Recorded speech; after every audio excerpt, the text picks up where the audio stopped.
Under water explosives, లోపల నీటి దిగువ భాగంలో పేలుడు పదార్థాలు ఎవరు పెట్టారు? రష్యా పెట్టిందా, ఉక్రెయిన్ పెట్టిందా? పరస్పరం ఆరోపణలు చేసుకుంటున్నారు ఇద్దరు కూడా. కెర్చ్ బ్రిడ్జ్ కింద ఆ ఎక్స్ప్లోజివ్స్ని ఐడెంటిఫై చేసినట్టు, అవి చాలా డ్యామేజ్ చేసినట్టు ఉక్రెయిన్ చెప్తోంది. ఉక్రెయిన్కి చెందిన security services of Ukraine, SBU, like రష్యాకి ఫార్మర్లీ కేజీబీ ఎలా ఉందో వీళ్ళకి ఎస్బియు, వాళ్ళు ఐడెంటిఫై చేశారు. వాళ్ళు ఇంకా ఏం చెప్తున్నారంటే, ఇంకా రష్యన్ సోర్సెస్ ఏం చెప్తున్నాయంటే, అటాక్ చేశాము బట్ డిస్ట్రక్షన్ మాత్రం జరగలేదు. Noting that traffic flow resumed with in hours. ఆ బ్రిడ్జ్ ఇన్ఫ్యాక్ట్ రష్యన్ ట్రూప్స్ వెళ్ళడానికి ఉపయోగపడే ఆ బ్రిడ్జ్, కెర్చ్ బ్రిడ్జ్, దానికి సంబంధించి రెండు వైపులా పరస్పర భిన్నమైన వాదనలు. సబ్మెరైన్ అటాక్ చేసింది ఉక్రెయిన్, రష్యా మీద టార్గెట్స్ని పెట్టుకొని త్రూ సబ్మెరైన్ ఆ అటాక్స్ చేసింది అని చెప్పేసి రష్యా చాలా సీరియస్గా ఉంది ఈ విషయంలో. హిరోషిమా నాగసాకి తరహాలో ఉక్రెయిన్ని ధ్వంసం చేయాలని చెప్పేసి ఒక ఆలోచన. న్యూక్లియర్ బాంబు ఖచ్చితంగా వెలికి తీసి అటాక్ చేయాలనేది రష్యా ఉద్దేశంగా కనిపిస్తుంది. ఒకసారి ఆ డీటెయిల్స్లోకి వెళ్ళిపోతే మంగళవారం ఉదయం జరిగింది. వాళ్ళ స్థానిక కాలమానం ప్రకారం మంగళవారం ఉదయం కెర్చ్ బ్రిడ్జ్ కింద ఈ అండర్ వాటర్ ఎక్స్ప్లోజివ్స్ని ఐడెంటిఫై చేశారు. అవి ఆల్రెడీ డ్యామేజ్ చేశాయి కూడా. అంటే త్రూ సబ్మెరైన్ అటాక్ జరిగిందా, వేరే ఇతర మార్గాల్లో జరిగిందా? సబ్మెరైన్ నుంచి ప్రయోగించిన ఆ ఎక్స్ప్లోజివ్స్ ఏ మోడస్ ఆపరెండి ద్వారా చేశారు? ఇదంతా కూడా ఇప్పుడు రష్యా అధ్యయనం చేస్తుంది. The bridge is heavily defended by layers of passive and active measures. The bridge mining operation, which SBU said was months in the making, marks the third time it has attacked Russia's prized $4 billion span linking Russia with the Crimean Peninsula it occupies. చాలా స్పష్టంగా చెప్పింది, 3 సార్లు చేశాం Russia మీద attack ఈ under water explosives ద్వారా. And ఇంకోటి peninsular Crimean ద్వీపకల్పం మీద ఏది రష్యా ఆక్యుపై చేసుకున్న క్రిమియన్ ద్వీపకల్పంని టార్గెట్ చేస్తూ మేము చేశామని క్లెయిమ్ చేసుకుంటుంది. Rail and roadway bridge has served as critical logistics supply route for Russian troops. తెలిసిందే. This latest incident comes just 2 days after SBU launched a major drone blitz on air base inside Russia. 2-3 రోజులైంది just అంతే. 4 air బేస్లను ధ్వంసం చేసింది. ఇప్పుడు under water explosives తోటి Ukraine రష్యాని ఉక్కిరి చేస్తోంది. Ukraine officials claimed destroyed or damaged strategic bombers and other high value aircraft, the number of which is still to be determined. 40 aircrafts ధ్వంసమయ్యాయని తెలుసు, but ఇంకా ఎక్కువ కూడా ధ్వంసం అయి ఉంటాయని చెప్పేసి అనుమానం. ఎస్బియు ఇన్ఫ్యాక్ట్ ఒక వీడియో రిలీజ్ చేసింది. దాంట్లో ఏంటంటే showing an under water explosion next to bridge pillars. దాంట్లో చాలా క్లియర్గా ఆ వీడియోలో అండర్ వాటర్ ఎక్స్ప్లోజన్ జరిగింది పిల్లర్స్కి పక్కన. 8 సెకండ్ క్లిప్లో కనుక చూస్తే ఎక్స్ప్లోజన్ ఎలా ఎరప్ట్ అయింది వాటర్లోంచి, followed by a plume of smoke. అక్కడి నుంచి భారీ ఎత్తున ఈ సెగలు పొగలు ఎట్లా బయటికి చిమ్మాయి అనేది కూడా.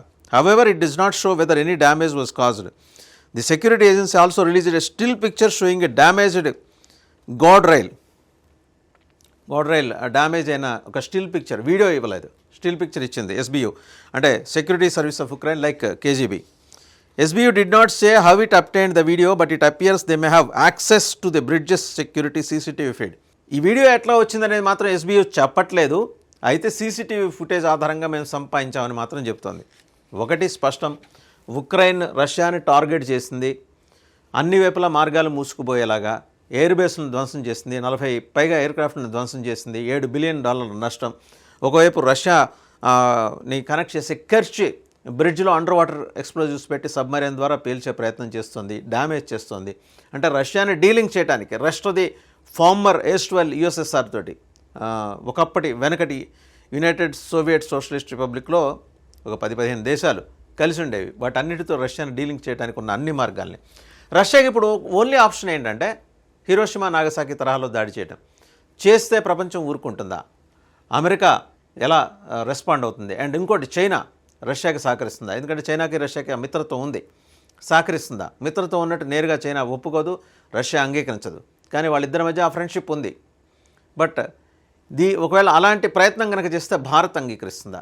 ఎందుకంటే అణ్వస్త్ర నిరాయుధీకరణ దిశగా ప్రపంచం అడుగులేస్తున్న తరుణంలో రష్యా ఒకవేళ హిరోషిమా నాగసాకి తరహాలో అణ్వస్త్ర దాడికి తెగబడితే ఉక్రెయిన్ నామరూపాలు లేకుండా పోతుంది.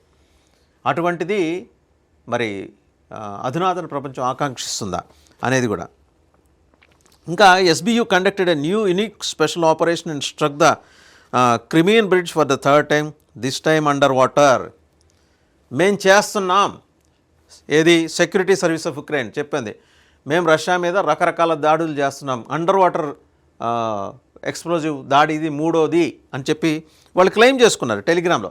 దాంట్లో the operation lasted several months, SBU agents mined the supports of this illegal facility and today without any civilian casualties at 4:44 AM టైంతో సహా చెప్తోంది. మంగళవారం ఉదయం తెల్లవారుజాము 4:44 the first explosive device was activated.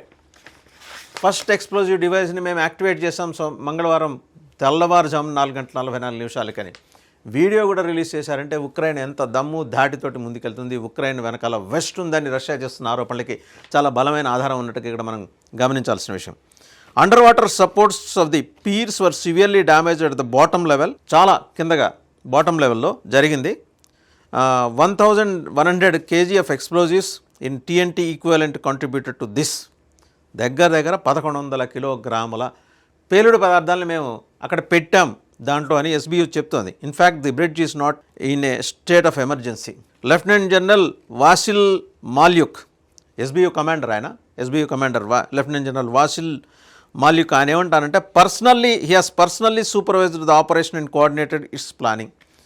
మేము ఈ దాడిని పర్సనల్గా లెఫ్టినెంట్ జనరల్ స్థాయిలో మానిటర్ చేశానని ఎస్బియు కమాండర్ వాసిల్ మాల్యుక్ చెప్పాడు. అంటే ఎంత పకడ్బందీగా దీనికి సంబంధించిన పథక రచన జరిగింది, బ్రిడ్జిని పేల్చివేసే పథక రచన జరిగిందని. God loves the Trinity and the SBU always brings what it has conceived to the end and never repeats itself ఆయన చెప్తున్నాడు. ఇంకా కూడా previously we hit the Crimean bridge twice in 2022 and 2023. ఏ సందర్భాల్లో ఈ క్రిమీన్ బ్రిడ్జిని మేము attack చేసామనేది కూడా ఆయన లెక్కలతో సహా చెప్తున్నాడు, తేదీలతో సహా చెప్తున్నాడు, టైంతో సహా చెప్తున్నాడు. అంత ఇదిగా ఎస్బియు ఉందంటే, సెక్యూరిటీ వింగ్ ఆఫ్ ఉక్రెయిన్ ఉందంటే మనం ఇక్కడ అర్థం చేసుకోవచ్చు. Crimean bridge is an absolutely legitimate target, especially considering the enemy used it as logistical artery to supply its troops.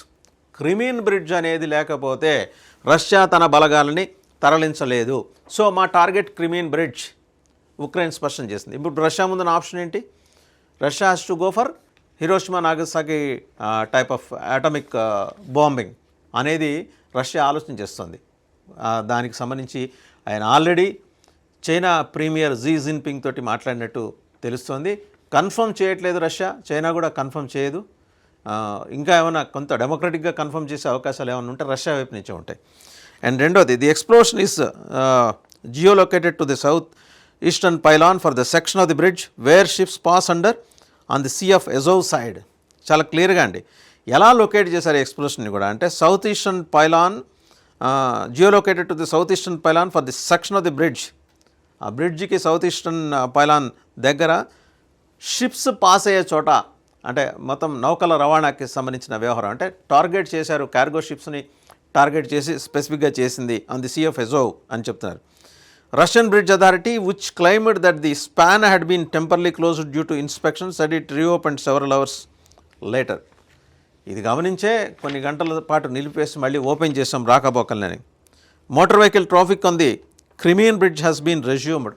Crimean bridge మీద రెగ్యులర్ ఈ వాహనాల రాకపోకల్ని రెజ్యూమ్ చేశాము అని చెప్తూ ఆ Crimean bridge official operation information దాని గురించి చెప్పారు. 9 గంటలకల్లా, ఉదయం 9 గంటల, అంటే 4:44 మంగళవారం తెల్లవారుజామున జరిగితే 9 గంటలకి రెజ్యూమ్ చేశారు మళ్ళీ. There are no difficulties in accessing the inspection points on either side the Crimean bridge అని కూడా చెప్తున్నారు.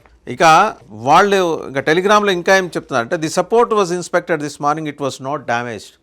రష్యా క్లెయిమ్ చేసుకుంటుంది డ్యామేజ్ కాకపోతే 6 గంటల పాటు ఎందుకు నిలిపేశారు రాకపోకలు, షిప్స్ రాకపోకలు ఎందుకు నిలిచిపోయినాయి కింద ఈ బ్రిడ్జ్కి వాళ్ళు చెప్తున్న స్పెసిఫిక్ పైలాన్ దగ్గర. And at the same time మరి రోడ్ బ్రిడ్జ్ మీద ఎందుకు రాకపోకలు ఆగిపోయినాయి. We will strengthen the underwater defence line of the bridge in advance అని చెప్పేసి కూడా అంటున్నారు. While SBU said the bridge was mined, it remains unclear, just how the explosives were planted under it and when.